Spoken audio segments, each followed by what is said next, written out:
today's video is my 13-week update. Technically, I am now out of the first trimester, so I'm kind of gonna just update on everything that I've been feeling throughout the first trimester, my symptoms and my cravings, how our doctor's appointment went, and how we're dealing with everything during COVID. If you guys like this kind of video, make sure to give it a thumbs up and subscribe if you haven't already, and welcome to our journey. Okay, so pregnancy symptoms. I would say the first symptom I got was being tired. Like, I was just super tired. I wanted to nap. I had no energy. Everything I did, I was just tired. And I was working up to about 2 weeks ago, so I didn't know if it was just everything going on at work or I just, was super tired. But tiredness has been one of my symptoms. Another symptom is super emotional. I'm already an emotional person, and with all these hormones running through my body, I am extra emotional. So that's been fun. Also, peeing a lot. I constantly have to pee. Literally get up in the middle of the night, maybe 2 to 3 times to pee, and then to go back to sleep. It's just horrible. Horrible. To get back to get comfortable and to go to sleep, it's ridiculous. Another symptom is I have had I suffer from like acne here and there, that time of the month acne. No, this has been ridiculous. Like, I don't know if you see it, but yeah, just ridiculous acne. And I know you're not supposed to like proactive and things like that because it can hurt the baby. So I've been trying this other brand that I found on Amazon of like pregnancy acne wash. And it's okay, but I just don't see it working. I don't know what it is. It's just, if that could be like one of the symptoms I didn't get, I would really appreciate that. This week, going into 13 weeks, the biggest symptom I've had is like headaches, like the worst headaches, like migraine headaches, where it just hurts from here all the way back. So those haven't been fun. Those kind of like keep me down a little bit for the day. It makes me not want to do anything. But besides that, I haven't had any morning sickness, which is different from my first pregnancy with my daughter. With her, I had literally the worst. I wouldn't even call it morning sickness because I was just like sick all day, like throwing up all day long. Literally, I would be getting ready for work and throw up, and my makeup would be ruined, and I'd have to get ready again and then just to throw up again. So that's nice not having to feel like that. I don't know if it maybe will come more second trimester, or I just lucked out and I'm not gonna get it. Hopefully I lucked out and I'm not gonna get it because that really sucked. Besides that, just uncomfortableness. I feel like with baby number 2, I starting to show a lot sooner than what I did with my daughter. So, sleeping is kind of uncomfortable, finding a good position to sleep in and constantly having to turn from one side to the other. Right now, the most comfortable is sleeping on my back. I don't know if that's good or not, but like sleeping like kind of like cornered but on my back, not on my side so much, has been the most comfortable for me. But pretty much that's all that I can think of for symptoms this far. So I guess it's not too bad.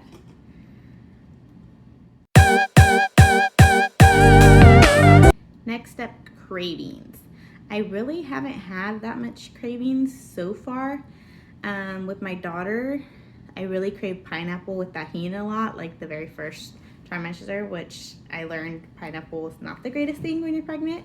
But the only thing I really craved was last week we were watching movies, and for some reason I was really craving a bag of hot Cheetos, and I made my husband go buy me a bag of hot Cheetos. But so far, not so much craving things, but I'm more picky on what I want to eat. Like, certain things just don't sound good. I'm just like, no, that doesn't sound good. Like, things I would normally like, I'm like, But craving so much, I haven't had too many. Don't really have much of a sweet tooth, but I do like Rocky Road would be like my go-to if I'm craving something sweet, some ice cream. I've been eating a lot of fruits. Trying to eat more vegetables, not the greatest with vegetables, but trying to eat more vegetables, and snacking throughout the day, I think really helps too.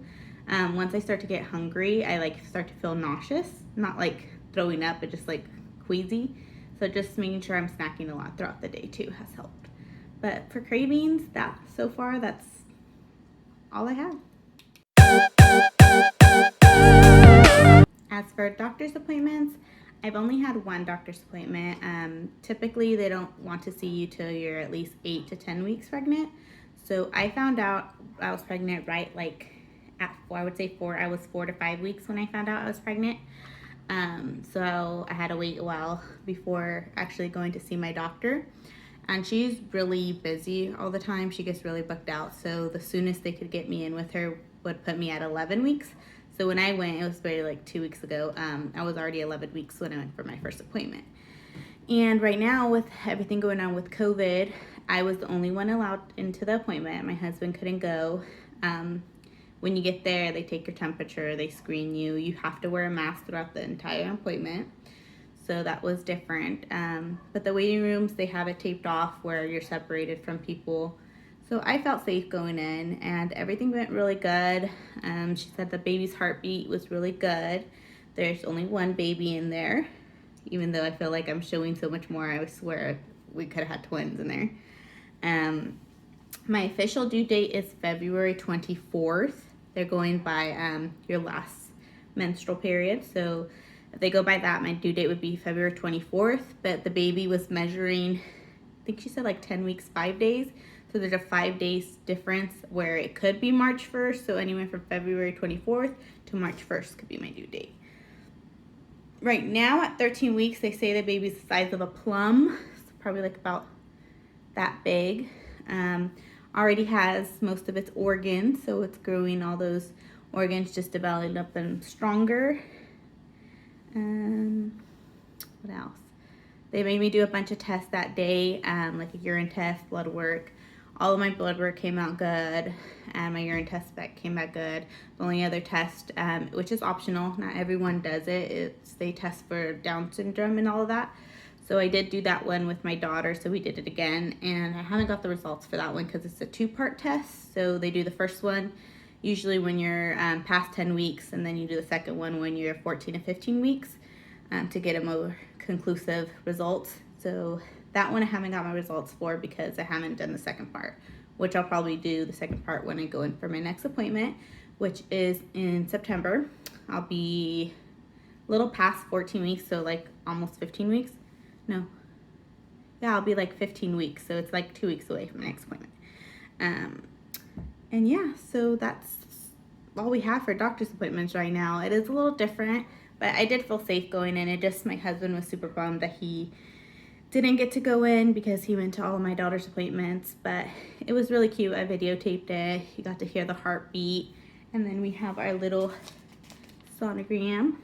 So there's a little nugget. You can see hands, the feet.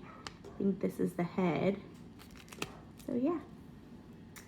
So we are super excited, and I'll keep making these update videos to keep you guys updated on what's going on. Thanks for